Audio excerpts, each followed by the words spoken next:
Hey, y'all, what it do? What it do? Y'all already know what it do. It's the big boss hog, boss dog, K-Po through the dough. Here to talk this box. If I get in my soliloquy, remember tough times don't last. The people do it off the shelf. Caught him in the pile, like maybe matter. Peak game, 84's on West Wing. Y'all know I got to throw Houston in there. You know, I'm so Houston, man. I'm telling y'all.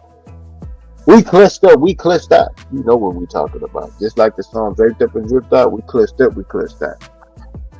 But before we get into the main entree, the main dish, gotta introduce our second host, future Hall of Famer. Salute to all our soldiers. Brother on the hustle, aka Coach B. Let them know how you feeling, man. Hey, what it is, folks? Just like my main man said, we clutched up, we clutched out. You know what we're here to talk about. You about to spend the next 30 minutes to an hour with your two favorite hosts. Definitely never leave you in the dark with a ghost about any post when it comes to the boxing scene. But before we get into all that and what we got to talk about on today's podcast, y'all know what I'm finna tell y'all. God woke you up, he put breath in your body. Everything else, and I mean everything else, is extra. Get up, do what you got to do, take care of you, take care of the fam. And with that being said, like I said already, we got a lot to talk about. Capo, go ahead, continue the show. Let's let them know how we flow. Already.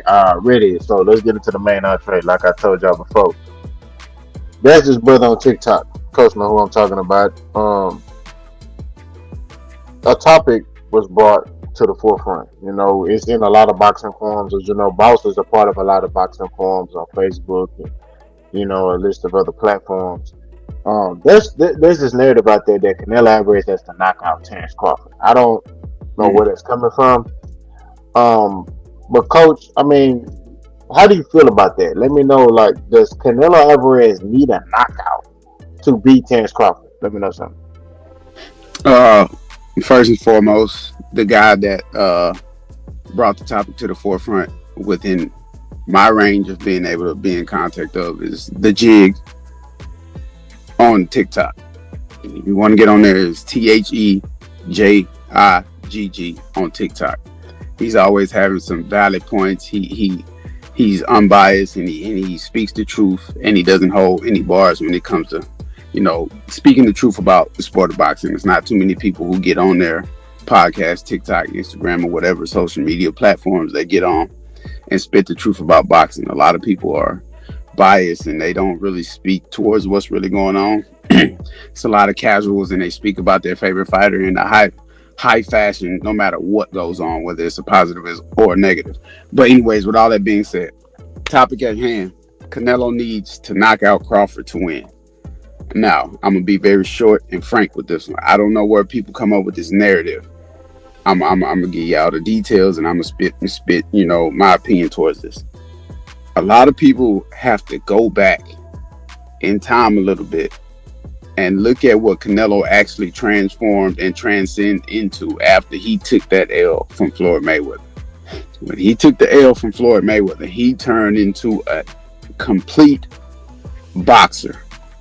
A lot of people nowadays don't understand what a complete boxer is because people turn on boxing and just want to see people brutalized and just punish themselves and get in there and go blow for blow, toe to toe the whole fight.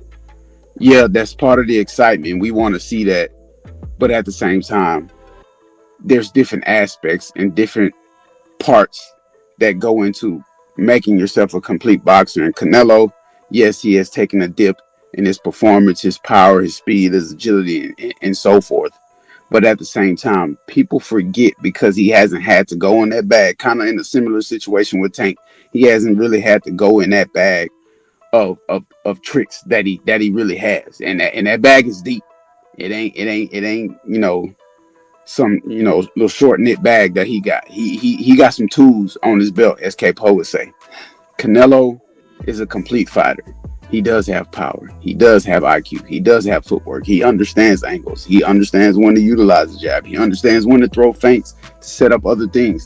Yeah, we see a lot of single shots. Yeah, we see a lot of pop shots. But at the same time, Canelo still gives us a little snippet every time he steps in the ring that he can box. You know what I'm saying? A lot of people overlook that, again, because his past performances were kind of, you know, mediocre and right at the average line what we average line of what we see out of typical boxer these days.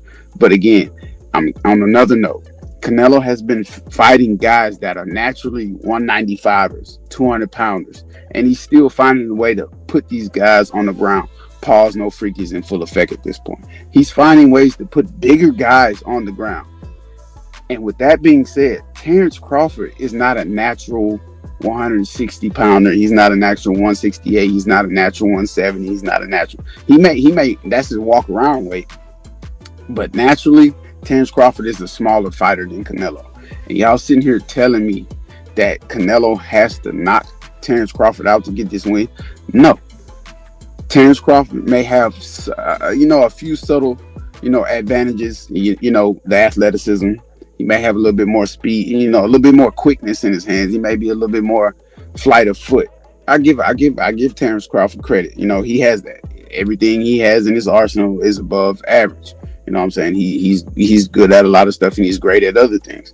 But at the same time, we cannot overlook Canelo's boxing ability. And I believe if Terrence Crawford doesn't do the right thing, Canelo doesn't need to knock him out. Canelo can take him 12 rounds and outbox him. Terrence Crawford does have a chance. I give him, his props. He does have a chance in this fight, but at the same time, it's not what people think it is. It's not Terrence Crawford finna get out there and outbox and just wash Canelo to a UD decision 12 rounder. That's not finna happen in this fight. He gonna have to be on his P's and Q's because Canelo could box for 8 rounds and possibly knock him down in round 9 and 10. You know what I'm saying? So what y'all saying, y'all gotta pump your brakes, slow down. And on top of that, Terrence Crawford has never really boxed in any of his matches. He's more of a solid counter puncher. He's more of a catch and shoot puncher. He's more of a aggressive come forward fighter, and that kind of falls into the realm of giving the advantage to Canelo. He wants to be in the ring with a fighter like that. Somebody who's wanting to wait, somebody who's willing to come forward. Canelo wants to be in those type of firefights. So y'all got to pump your brakes, hold on, slow down. You know what I'm saying? Stay in your lane and let all this play out. Let's let it play out how it's supposed to. Let's not get ahead of ourselves. Because honestly, I still got Canelo winning this fight. Crawford does have a high chance of winning this fight if he gets in there and do the right thing. But he's going to have to stick and move. And he's going to have to do that at a high rate for 12 rounds. And when I say stick and move, I mean he might be down to throwing 9-10 punches around to keep himself out of harm's way and out of dangerous situations to win this fight. But that don't mean Canelo can't get in there and find a way to box with Terrence Crawford and get him some rounds in too, and possibly go to a 12-round split decision or the majority decision. But I'm gonna leave that like that. Capo, the floor is yours. People forget that Canelo Alvarez is masterclass kind of puncher. People forget Canelo Alvarez has a set of skills, and when it comes down to Terrence Crawford, it's like people forget that his opponents are talented too. It's just like, oh, Terrence this, Terrence that, and we're not taking nothing away from Terrence Crawford. A lot of what is said about Terrence is true. Some of it is false, but a lot of it is true. But you're getting in there with a Canelo Alvarez who we all can agree is washed up, but at the same time, I still feel like he got a lot. I won't say a lot, but he got some still left in the tank. He got a lot of experience. He got almost 70 fights. He done seen every style. You know what I mean? It's really nothing Terrence Crawford could do.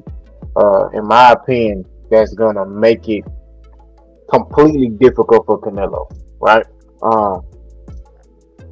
I just think that Canelo Alvarez, man, him being at that weight class and him having many fights at 68 and 75 is just different up there, bro. Terrence does have a very good skill set.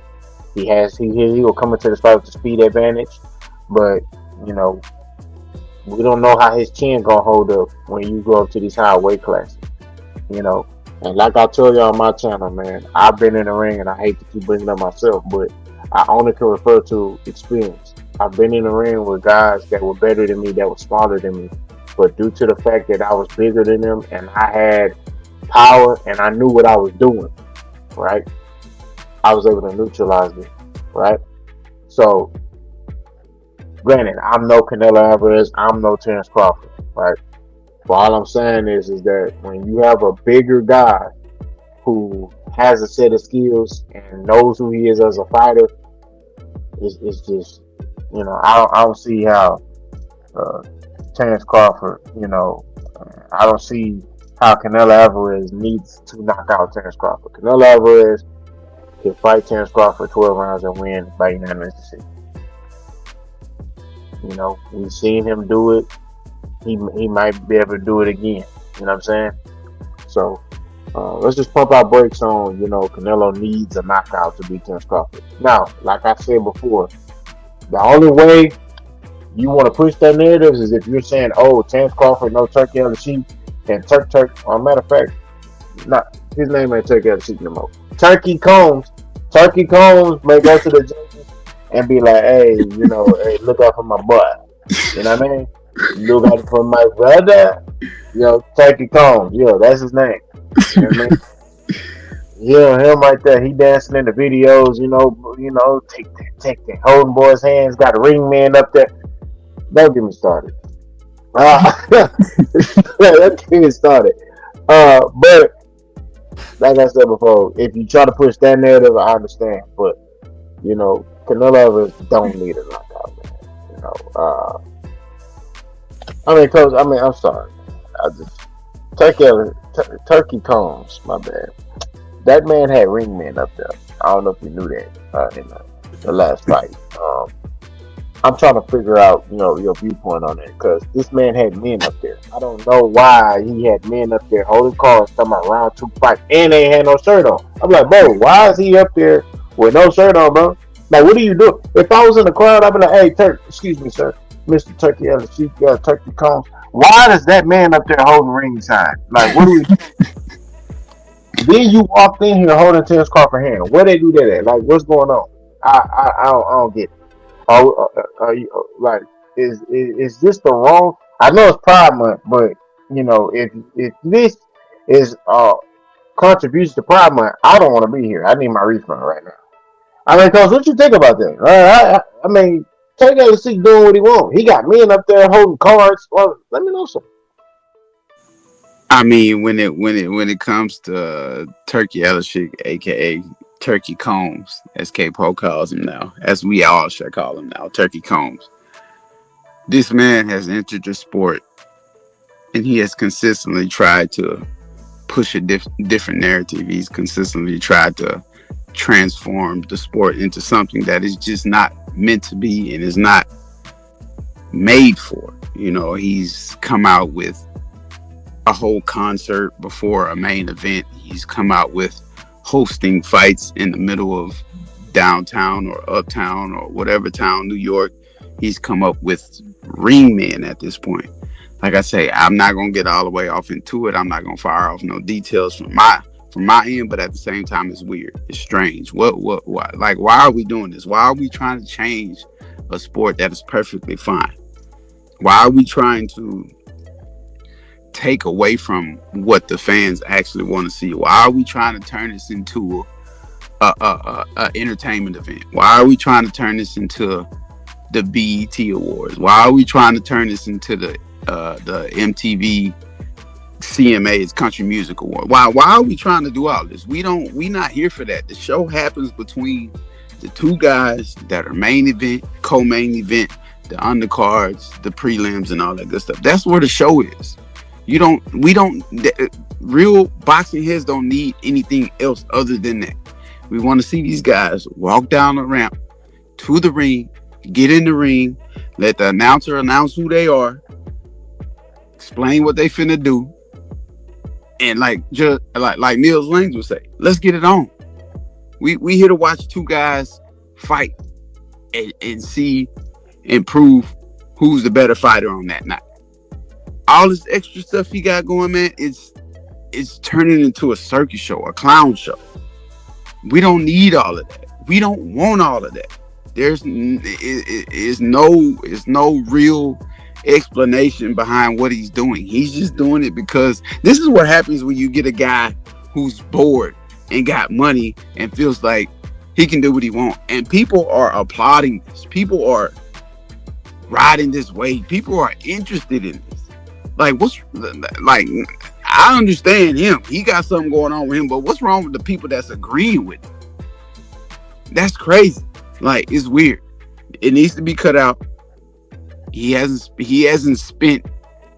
expended any blood, sweat, or tears into the sport, and we just allow him to do what he wants. It's already bad enough the sport of boxing is in disarray, and it's a disgusting, situation going on all around boxing at this point. But yet now we add some more fuel to the fire and have people point the finger at. Like, that's why we like UFC. That's why we go watch bare knuckle. That's why we go watch other stuff outside of boxing, because boxing is turning into a circus. But I can go on and on about that. I'm gonna put that stick down because we didn't beat that horse to death, brought it back to life, and beat it to death again, and so on, etc., etc. Let's go ahead and continue the show. All right, we're gonna step right to the next topic. Turkey combs. Keyshawn Davis, man. This gonna be the saga of Keyshawn Davis. Doom, doom, doom. The saga of Keyshawn Davis. Boy, I've never seen somebody fall from grace so fast in boxing in a matter of days. Normally, it'd be like one or two fights. It may take 6 months to a year. No, this man fell from grace in a matter of days. Where do I start first? Keyshawn Davis, the Friday before the weigh-in, or the Thursday, excuse me. Basically, they have a press tour in Norfolk, Virginia. Abdullah Mason sitting next to him. He charges up Abdullah Mason.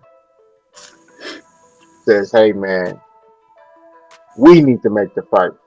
Abdullah Mason proceeds to say, hey man, look, I ain't while they talking, I let my hands do the talking. Keyshawn talking about, man, we need to fight. We the ones that need to make the fight up. So, Coach, before we get into the other chapters of this diabolical situation, do you think Abdullah Mason was afraid or nervous when Keyshawn Davis charged him up, or you feel like he was caught off guard? Let me know something. Yeah, this topic right here. I specifically wanted to put my fingerprint on. Now, I'm gonna say this, and I mean this. A lot of people out there taking the social media, taking the X, taking the whatever social media platform they choose to, use as their tool of representation when they talk about the sport of boxing. When this conference or this confrontation happened between Abdullah Mason and Keyshawn Davis, it was kind of a sense of Abdullah Mason was there to answer questions directly about something else. Yeah, Keyshawn Davis kind of pressed him a little bit. I wouldn't even say pressed him. He posed a question, and Abdullah Mason was kind of like, he talking to me, you know what I'm saying? So I feel like he was kind of caught off guard in a sense. But people tried to make this seem like Abdullah Mason was scared. Abdullah Mason got to stuttering. Abdullah Mason he not ready for Keyshawn. Abdullah Mason ain't this. Oh, he ain't got no dog in him. Bro, what is y'all talking about? There's different forms of performers and fighters in the world. Some can talk the talk and walk the walk. Some don't even care to talk the talk. They just want to walk the walk. And Abdullah babyface assassin Mason is one of those guys who not with that talking. He just wants to scrap, get the show over with, and move on to the next fight. And we need more guys, older and younger, to follow this example of Abdullah Mason. Because it's no point in doing all that talking. Because once you get the talking and you can't back it up, everybody that you thought was really in your corner, everybody that you thought was your homie, every female that you thought was your groupie, remember what you say. But they definitely gonna remember what happened when you fell off the top of the mountain. And they gonna hold that against you. They gonna stop answering the phone. They gonna stop replying to your messages. They gonna stop showing up to your parties. They gonna stop. A lot of stuff gonna cease to exist, because guess what? You did all that talking and you went out there and you failed. Now, there's multiple ways of failing. And this guy that we're talking about right now, Keyshawn Davis, displayed that without even making it to the ring. Keyshawn Davis failed in so many ways, and he was doing all that talking, and then he finds ways to contradict everything that he said. He said, "I want to fight you." They both at 135. Then he goes to the scale, don't make weight. Then he backdoors and says, "You know what? I'm getting ahead of myself. Let me stick to the subject at hand. We're gonna get into that." But like I say, no, Abdullah Mason was caught off guard. This dude is about that walk. He ain't about the talk. He is one of those dogs that you really got to keep on a leash, because if you don't, anybody that walk up in that yard, or any other dog that approach that yard and get back there and walk towards Abdullah Mason, he's not doing no barking. He's ready to bite. He's ready to rumble. He's ready to fight.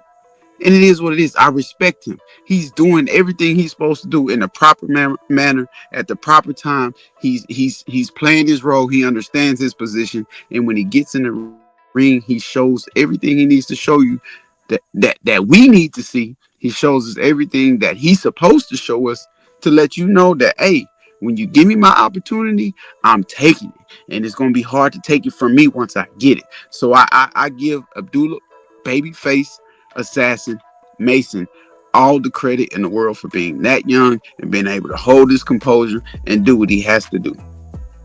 Period. I second everything you just said. Abdullah Mason ain't nothing to play with. Keyshawn Davis can roll it if he want to. He gonna find out real quick. He that dog that, you know. Those of you who own pit bulls understand. You got those pits that you walk in the yard and they ain't walking, they just looking at you. They turn their head to the side, but they still moving forward. But keep walking into that yard if you want to. And watch that boy snap your head off. That's Keyshawn Davis. I mean, that's Abdullah Mason. Excuse me. He ain't with all that talking. And y'all young fighters, y'all need, even the one, even Shakur, all of y'all need to look at him. Because he teaching y'all something. He ain't with all that talking and that hoorah, whoop, whoop, whoop. He ain't doing none of that. Just get in the ring with him and watch him snap your head off. I'm telling you, man. Alright? Keep playing with that boy. Keep playing with him. There's a reason. Let's take off to the next one. Keyshawn Davis the next day, right? This is chapter 3. Keyshawn Davis, or chapter 2, excuse me. This is the Keyshawn Davis saga. That's going to be the title of this video, the Keyshawn Davis saga. Falling from grace. The brother comes in, weigh in. That's Friday, the day before the fight. Steps on the scale. He's 139.3. Almost 4.3 pounds over the 135 pound weight limit. Loses his title on the scale. Still hasn't apologized for missing weight. Says immediately, "Hey, I knew I couldn't make 135. Now, granted, leading up to this fight, they asked him numerous times, "Hey, bro, you kind of big. Do you still feel like you can make one? You don't want to move to 40? No." He said, "I weighed myself this morning. I was 143. I can make 135 as much as I want to." That's what he said. There were numerous interviews, right?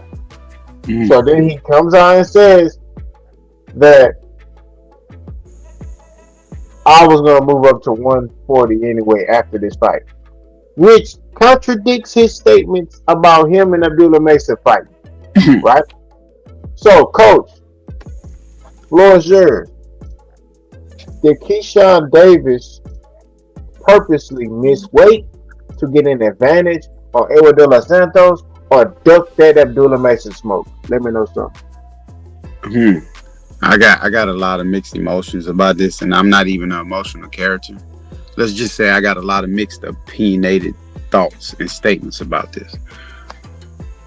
Keyshawn Davis, the moment he came from behind that curtain, I looked at him and said, ain't no way he made weight for this fight.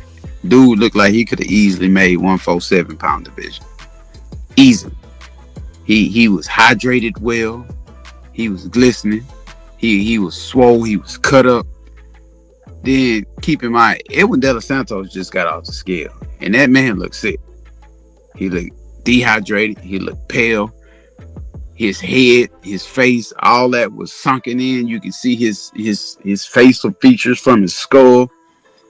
I'm like, if he looked like that and Keyshawn Davis looked like he looked, and they both choose to accept his fight, I can only say and think one thing. Keyshawn Davis did this to gain an advantage. Period. Initially, I was going to give Keyshawn Davis credit for going ahead and saying what he said, his previous fight when he got the belt against Baranchuk, when he said, when he said, I was struggling to make this weight, so I might be going up to 140. But, Nick, you chose to accept this fight. You know you're supposed to be at 135. You knew this. You deliberately, on your own, single-handedly tarnished the start of your stardom in the sport of boxing within a matter of days by saying the wrong thing, showing up and doing the wrong thing, not making weight, giving up your belt, and then trying to charge up Abdullah Mason. And then there's other stuff that happens in this saga to make me think that you really not ready, bro. I had just gave you credit. There was interviews circulating around social media saying you starting to feel and understand where Gervonta Tank Davis coming from. Because when you at the top, it ain't nobody really to go for it. When you at the top, you just got a bunch of crabs holding on, trying to make you look bad, trying to pull you down, trying to knock you off your pedestal. So you had just said this in the interview. So I was ready to give you your credit. As a matter of fact, I had gave you your credit. I said he's starting to mature as a man in the sport of boxing. Now, he is a man at the end of the day. I'm not taking that from him. But when you mature as a man in the sport of boxing, there's a different type of, there's another level you unlock when you get in the ring. There's another level you unlock when it comes to being able to control how much you pay. There's another level you unlock when it comes to your viewers, your fans, your fan base. There's another level you unlock when you mature in the sport of boxing as a man. And he chose to squander all of that. He chose to throw all of that in the trash in a matter of 48 to 72 hours. Like I said, initially I was going to give him his credit. But again, this leads back to what me and K-Paul always say. A lot of people feel like talking, and it's not even a lot of people. A lot of people like to gaslight people who talk a lot. That's not something to hang on to. Just because a guy or a gal loud, obnoxious, and they know how to spit trash, and it's funny, they think it's cool. A lot of people gaslight that. Remember, this is a life lesson. A lot of people that do all that talking and loud, as soon as you smack them in the mouth, hey, they get quiet. They don't know how to respond. They don't know what to do. Now all of a sudden they put in a position to where, oh, that character that wasn't talking that much didn't smack me in my mouth. Nah, what do I do? What do I do? They resort to other things. But anyways, that's another story, another topic for another day. Like I said, Keyshawn Davis, he didn't took a lot of steps back. He didn't tarnish the brand a little bit. He didn't hurt himself, and now he basically got to start over and retool and rebuild. I'm gonna leave that like that, and I'm ready for the next topic, Capo. Yeah, man. I think he did this for strategic advantage. He heard them. He heard Shakur say, "Man, that boy cracking. That boy hitting hard." And there's rumors that Keyshawn Davis is chinning. So I feel like he tried to get a strategic advantage because if you look at after he missed weight, he wasn't concerned about missing weight. He was still dancing, like you said, Coach. But then when they talked to the reporter, he was like, "Hopefully, El De La Santa still take this fight. We got to renegotiate, right?" So he was banking on coming in there heavy, so he can try to beat on a dehydrated El De La Santos. El De La Santos, let me tell you something. I watched the interview with Brown Norman Sr. He said when he seen El De La Santos one time in his offseason, El De La Santos was 190 pounds. Fight. So understand that. I want y'all to understand. He was 190 and he's fighting at 135. So what does that mean? He's dehydrating himself. And this goes to show you these fighters nowadays are not fighting at their regular weight class. No way, shape, or form. You be 190 and you're losing 50 something, almost 60 pounds to fight at a weight class, at a lower weight class, right? So, El De La Santo's a big guy. He's a power puncher. He's awkward. He got great timing. Keyshawn Davis knew, although this dude been off for 2 years almost, if this dude cracked me, I might go down.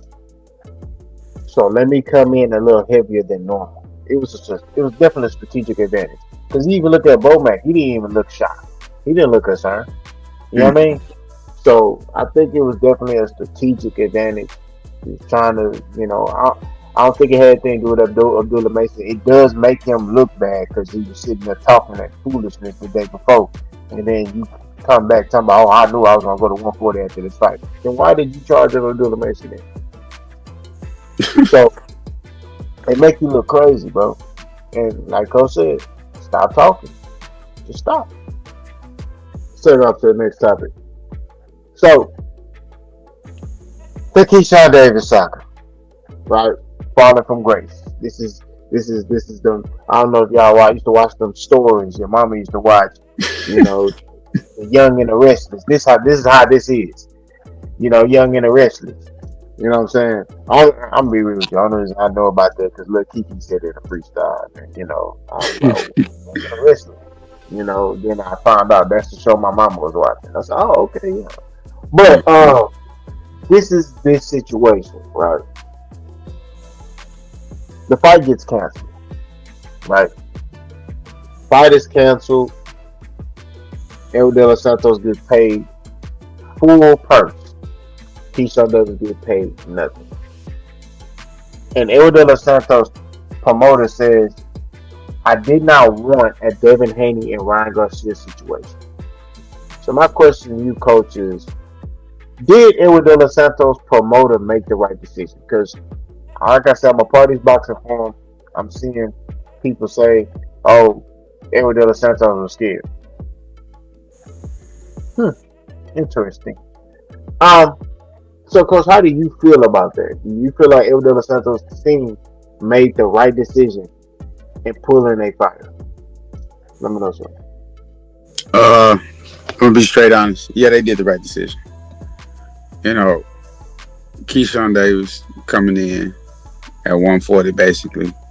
El De Los Santos, like you said, walks around naturally at 190. He drains himself down to 135. Keyshawn Davis had a 100% advantage. When it comes to power, he's already faster than Edwin De Los Santos. So now you add in the factor that he's heavier, he's healthier, he's been eating different. Meanwhile, De Los Santos probably ain't been eating at all. Dude probably been eating like a rabbit. Dude been probably eating like a domestic cat, eating catnip. So it was the best move they can do to save De Los Santos, the father, the son, the uncle, the nephew, whatever. They saved him as a person. Now, a lot of people would say, oh, he's scared because he still should have took the fight. Granted the belt ain't online, he getting his purse. No. Remember, this is a sport of boxing. You got a guy like Keyshawn Davis who knows the sport of boxing. He knows what he's supposed to do to make sure he comes in on point, ready to fight, right weight, and ready to go. This is a guy who likes to talk. So a guy that likes to talk needs to be able to walk the walk. And he wasn't walking the walk. He didn't walk the right walk to the scale. He didn't talk the right talk to Abdullah Mason. So now he's failing on both sides of the fence. You know what I'm saying? And Edwin De Los Santos, him looking sickly as he did, regardless if Keyshawn Davis would have made the weight or not, the way Edwin De Los Santos looked, I didn't think he was in fight shape. Like I said, he was dry. He was pale. He looked frail. And he honestly, even his speech, the way he was talking, he looked like he needed to get some sleep. He needed to hydrate. He needed to eat. Yeah, he was smiling and all that stuff, but that's what you're supposed to do when you're on the big stage and you're under the lights like that. But at the same time, this is a good move. You saved him as a human. He didn't need to go in there and take that type of punishment. he got a life to live after the sport of boxing. You know what I'm saying? Boxing ain't always gonna be there. So in words, and may he rest in peace of the great John Witherspoon. Sometimes you just got to live to fight another day, and this was one of those situations where Edwin De Los Santos and his team did what they had to do. They lived to fight another match. They lived to fight another day, and I applaud them for taking care of their fighter the way they should. Now, people who going around saying he was scared, he was this and that, they're probably casuals. They probably you got some real boxing that might agree with it, but I don't. You're not finna have this full on tactical advantage come in, 140 something pounds, 140 pounds, close to 140 pounds, and beat on my fighter like that. Period. When we supposed to be 135 and below. You know that. You know what I'm saying? You're not finna do that. And I'm glad they avoided the Ryan and Devin situation, because De Los Santos, as we know, he's still trying to piece together and finish up his career and try to make something happen and possibly get, he probably won't get inducted to the Hall of Fame right away, but if he does the right things and makes the right moves, he possibly could land himself in there. If he does the right thing, make the right moves, and get some more belts up under his belt, and make the right moves. But this was a smart thing to do, to pull De Los Santos out of the fight. You get the purse, you don't get a belt. So what are we fighting for? The whole thing was about the belt. We going for the belt, right? So you miss weight, we don't get to fight for the belt. You think I'm gonna just let you go on there and beat on my fighter? Nah, that ain't how that works. Period. Keyshawn Davis needs to clean up his act. Period. I forgot to add that Keyshawn Davis was on video saying the same thing, that Edwin De Los Santos was scared at the fight. But I feel like that Edwin De Los Santos did the right thing, and I feel like this should be the business model moving forward for a lot of fighters. You got a lot of these guys, like I pointed out, that are not fighting around their weight. You know what I mean? And Keyshawn Davis coming in almost 140, he would have rehydrated up probably 160, maybe 170. Mm-hmm.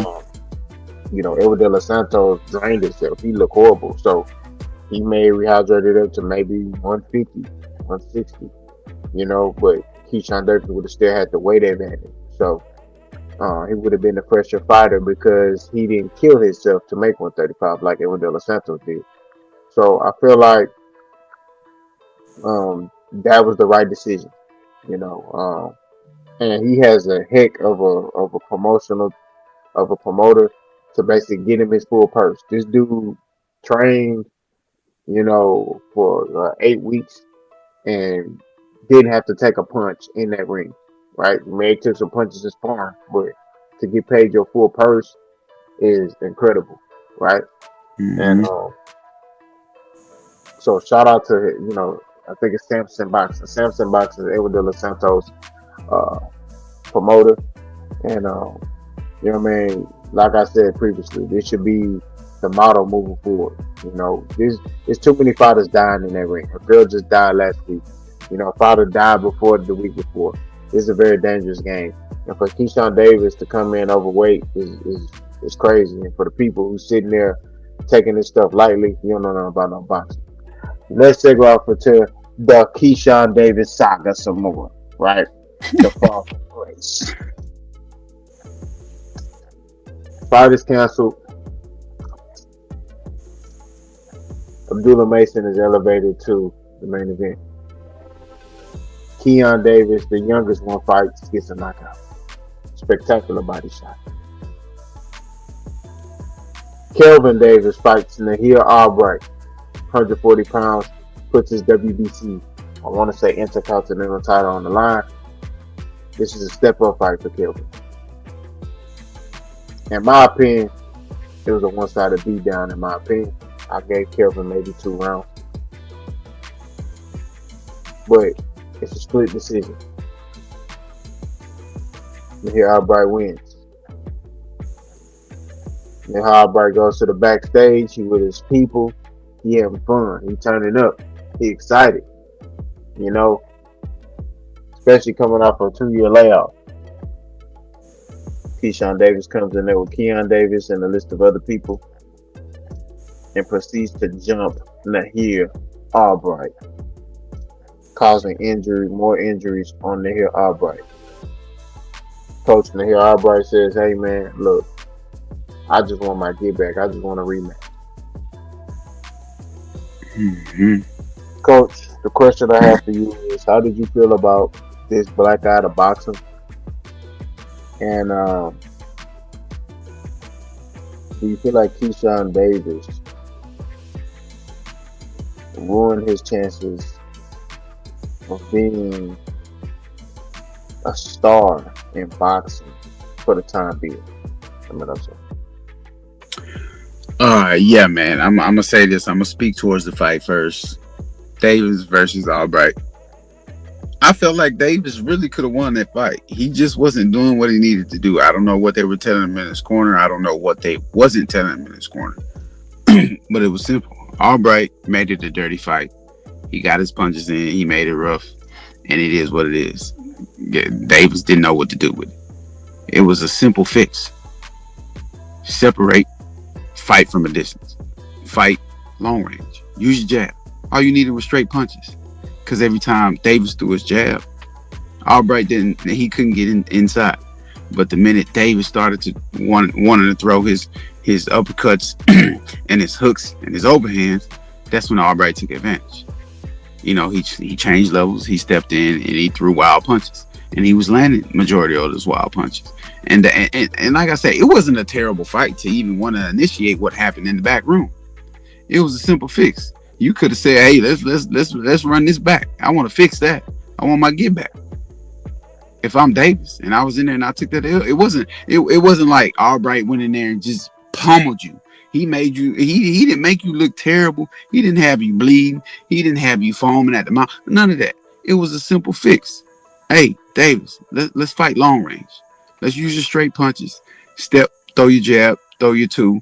And if you can get off a hook, throw your hook. But then reset, get back at that long distance range, and let's finish this fight. Let's box for 12 rounds. Stop trying to slug it out. Albright was smothering his punches. You know what I'm saying? Shout out to Albright. He had a great fight plan.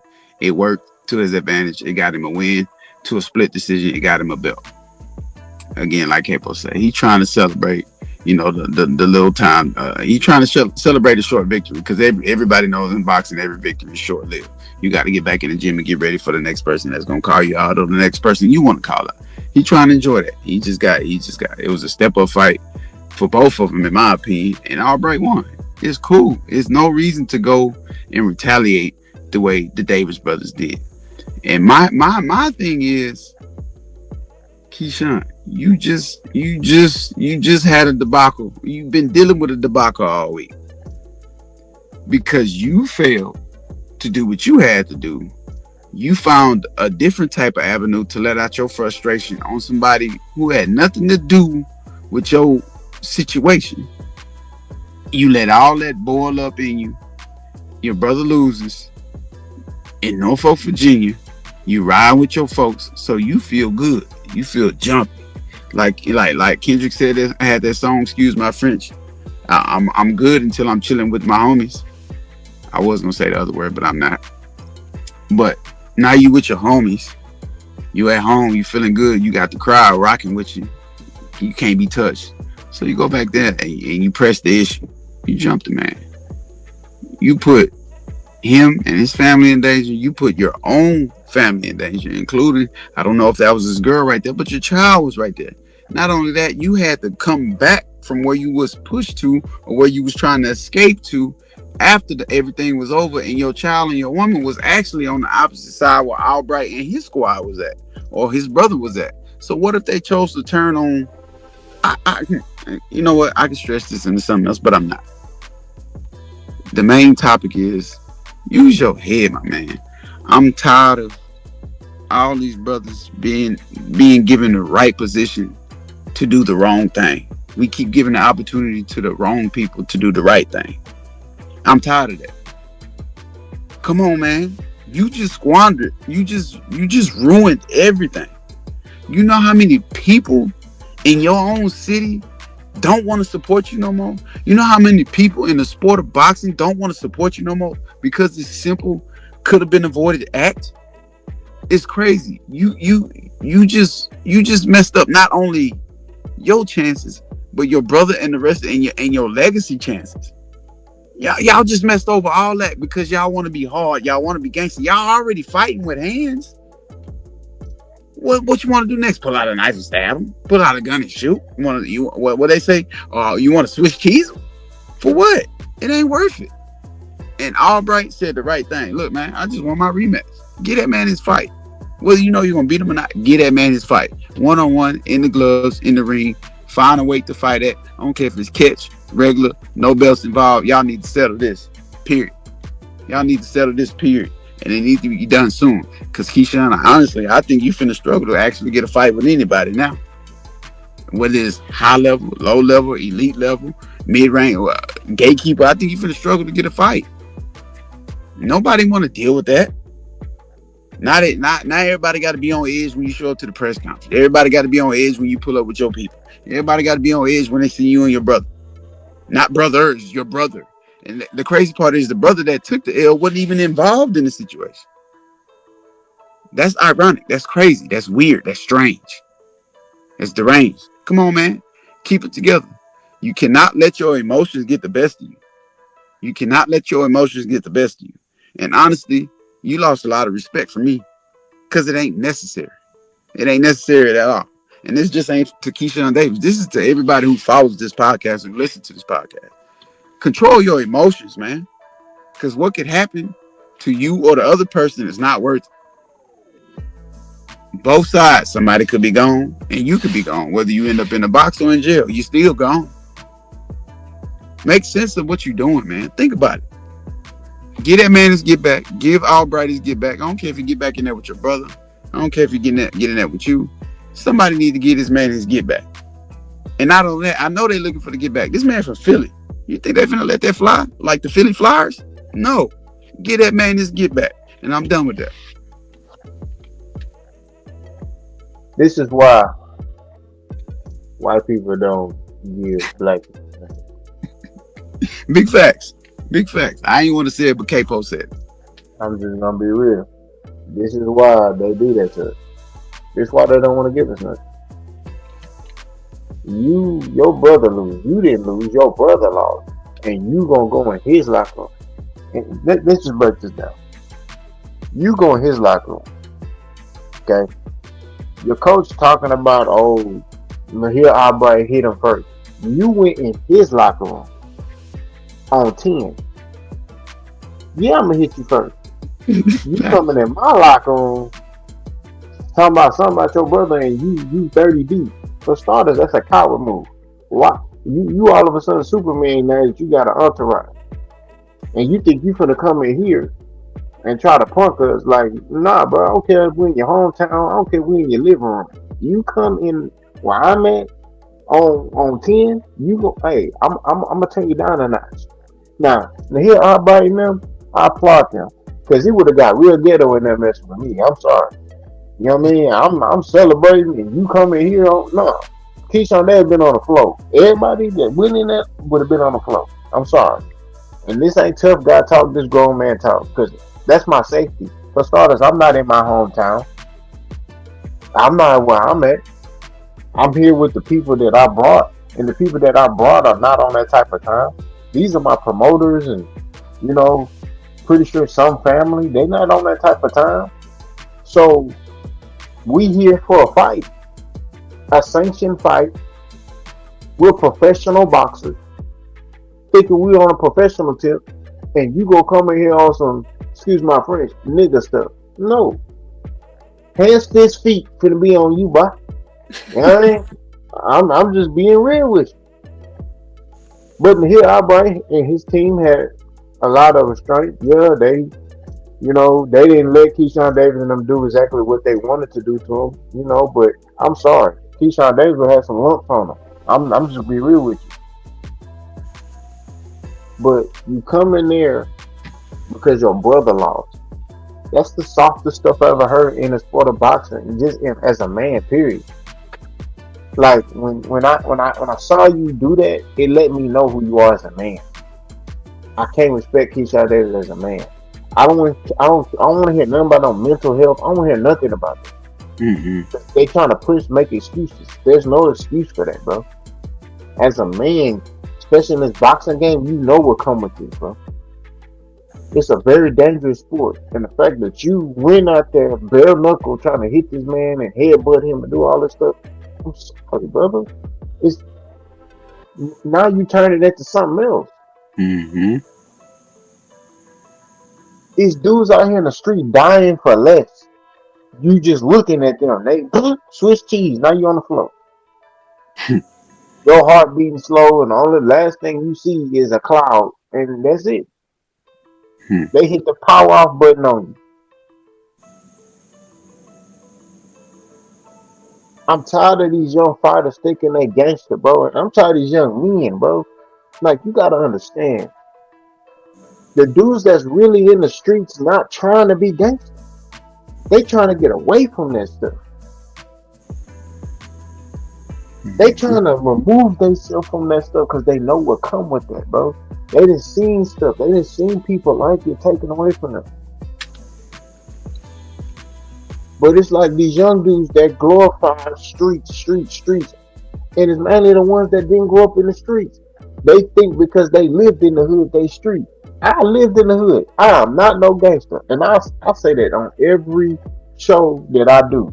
I'm not tough. I'm not no gangster. I'm just a grown man that don't tolerate disrespect. Hey, coach, we need to turn that into a shirt. But I'm just saying, I'm not tough. I ain't gangster. I'll be the first one to say this, but you can't come say what you want to me. I'm a grown man. I got kids. Nah, bro, you got me messed up. And the coach is the same way. Mm-hmm. You ain't gonna come over here, but other than that, I'm a peaceful brother. But these young dudes, especially these young boxers, Shakur Stevenson, Teofimo, and my bad, The Racist, that's his name, The Racist, and all these dudes want to be gangsters. It's like for what? This stuff is crazy. I just want these young black men to understand what I'm gonna use a quote that Pimp C said. Take that monkey stuff off, you embarrassing us. These white people is laughing at us, bro. Mm-hmm. You gotta understand as a black man, they already expect you to do that. They expect you to act like that. You fed into that stereotype. You had Bob Arum believing in you, bro. He brought boxing back to your country. Boxing ain't been in Virginia since Pernell Whitaker, man.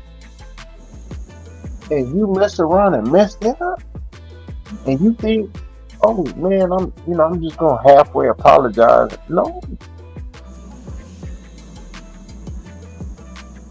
Mm.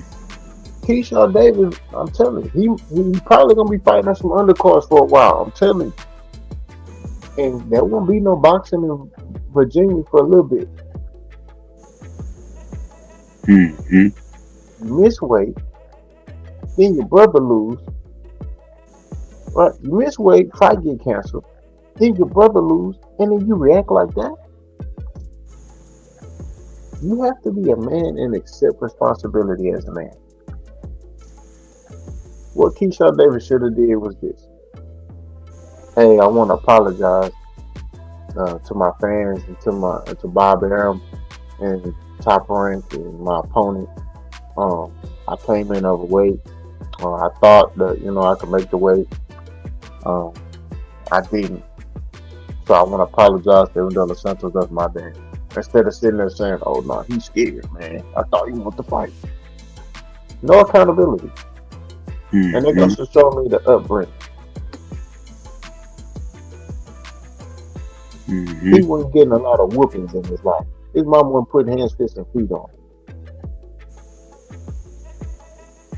Mm-hmm. I agree. You got, as a man, you got to take accountability, man. Especially in this boxing game, you the one preparing for these fights. You are the face of boxing. I mean, not face of boxing, but you the face of DB3.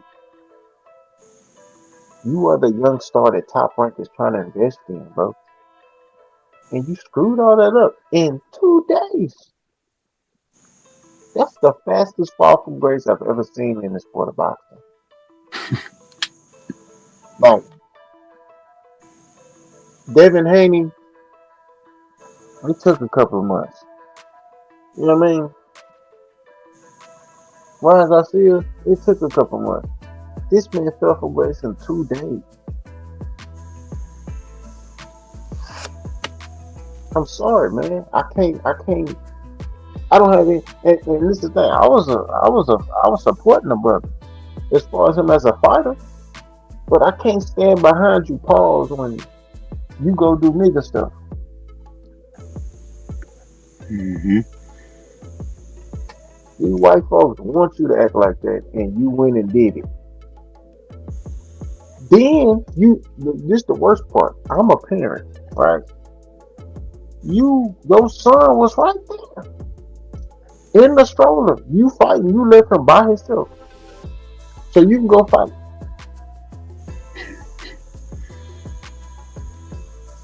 You you you, you left your son to go fight. Who's to say if they start shooting and they would have shot your son? I'm not wishing that on them. Well, what if somebody put out a tool and they just start shooting back there? Your son get hit, now your son gone. So you done lost your fight.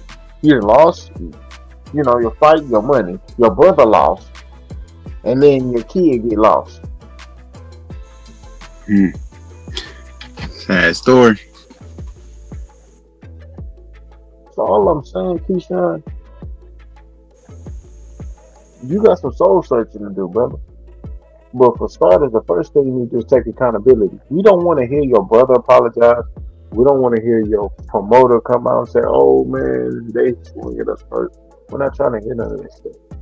We want to hear you come out and make a formal apology for your actions. I think you should directly go to Bob Arum, talk to him on a one-on-one, and apologize. But I do think his days need to be suspended.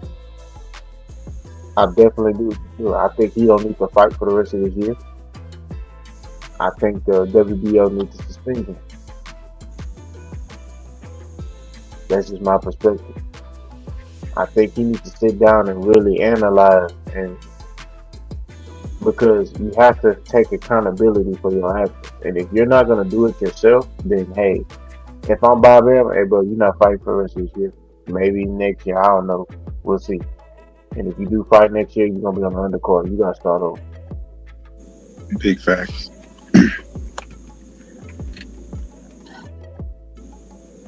Coach, you guys, there's you wanna add? I'm gonna say this. Raise some eyebrows real quick. You had somebody to press in that manner, and I don't condone it. But with that racist, I say his name, Teofimo Lopez. He was on you. He called you a nigga, sent bananas to your room, and all other stuff.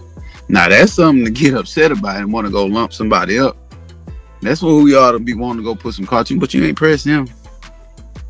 You ain't press him. You went and pressed another brother because he did what he was supposed to do to earn him a belt. He beat your brother. That should have went along the lines of, hey bro, you took my brother's belt. I'll shake your hand, but hey, let's scrap. I want to avenge it that way. I want to revenge my brother's loss that way. You know what I'm saying? That he had 140. You going to 140. So it shouldn't be too hard to make. I mean, you would be the A side, he would be the B side. It shouldn't be too hard to make. It's too many different avenues that could have been taken versus the avenue you chose to take. You chose to take the easy route. I got a saying. It's easy to do wrong and it's hard as hell to do right. But I ain't gonna lie, I try hard as hell to do right every day. And everybody else should live by that motto as well. Cause taking the easy route could get you can get you in the wrong place. Easy like. You'll be facing some stuff you don't want to face. Or you'll be eating some dirt you don't want to eat. Or you'll be sleeping in a box you don't want to be sleeping eternally. Make the right decisions. And this is to all young men and women, fighters, non-fighters, whatever you choose to do. Especially when you're in that spotlight, just make the right decision. If you don't have the right words to say, keep your mouth closed. If your emotions is running high, go chill out by yourself somewhere. If you feel like you finna rage, go somewhere. Take a break. Don't just take your phone. Let somebody know, hey, I need some time to myself. It's a whole bunch of different avenues that you can take versus resorting to violence. And like K-Po said, they're already looking for us to act in this manner. And just as soon as we do it, guess what they say? I knew they was gonna do it. Sooner or later, it's too much for them. We got to turn them down a little bit. Turn the TV off. Turn this TV off. Kendrick Lamar. We get Kendrick Lamar. They got to turn the TV off on. Y'all got to chill out. Stop talking so much. And just walk the walk. Especially when they give you that opportunity. Like I said earlier, I'm tired of the wrong person getting the right opportunity to make something big happen for us as a culture, as a people. Then we get mad at each other. That's crazy. And with all that being said, sorry me and K-Po got preachy. Sorry we got on a soap opera box, but it needed to be said. It needed to be had. It needed to be dealt with in that type of manner. You know what I'm saying? K-Po, you got anything else? Nah, man, ain't got nothing else to say, man. If you want to close us out, go do your thing, bro. All right, let's get back to the positive side of things. You know what it is. We just talked about boxing, the Keyshawn saga, fall from grace. You know, sorry to take away from Abdullah Mason. Shout out to him. He was thrust into the main event. He got out there. He handled business. He split the boy eye open. He said, I can't see, I can't see. Doctor got up there, seen he couldn't see, and stopped the fight. He got him a TKO. Shout out to Abdullah Mason. Keep moving how you moving. And hopefully one day we do get Abdullah Mason versus Keyshawn Davis if Keyshawn Davis can get his act right. Because I'm rocking with Abdullah Mason all the way. People talking about he not ready. He may not be ready, but I still think he'll get in there and give him a run for his money. He can win to a split decision or possibly knock him out. You feel me? Like Capo said, he cheated. But anyways, shout out to all the followers around the world. The numbers continuously go up. We're getting more followers. We're getting more likers. We're getting more shares. And we want y'all to continue to do that. We got a lot coming. We tell you all the time, stick with us. We got a lot coming. We got merchandise. We got coaching tip videos. We got boxing tip videos coming. I'm gonna go ahead and say it. We got a new intro we finna drop soon. And we got a lot of stuff coming. And when I say shout out to everybody around the world, I do mean around the world. Shout out to the fans we got in Mother Russia. Shout out to the fans we got in Down Under in Australia. Shout out to the fans that we got here locally. Shout out to the fans that we got over in China. Shout out to the fans we got over. We got people all over the world starting to tune in, and that's what we're here to do. We're here to bring unity and talk about boxing. You know what I'm saying? This is a great sport, and every culture is involved in it. You know what I'm saying? We clutched up, we clutched out. You know what we're here to talk about, and we're gonna continue to come back and talk about it. That's my main man, Boss Hog, Boss Dog, K-Po through the dough. Me, I'm Coach B, aka Brody on the hustle. Shout out and salute to all our soldiers. We out of here.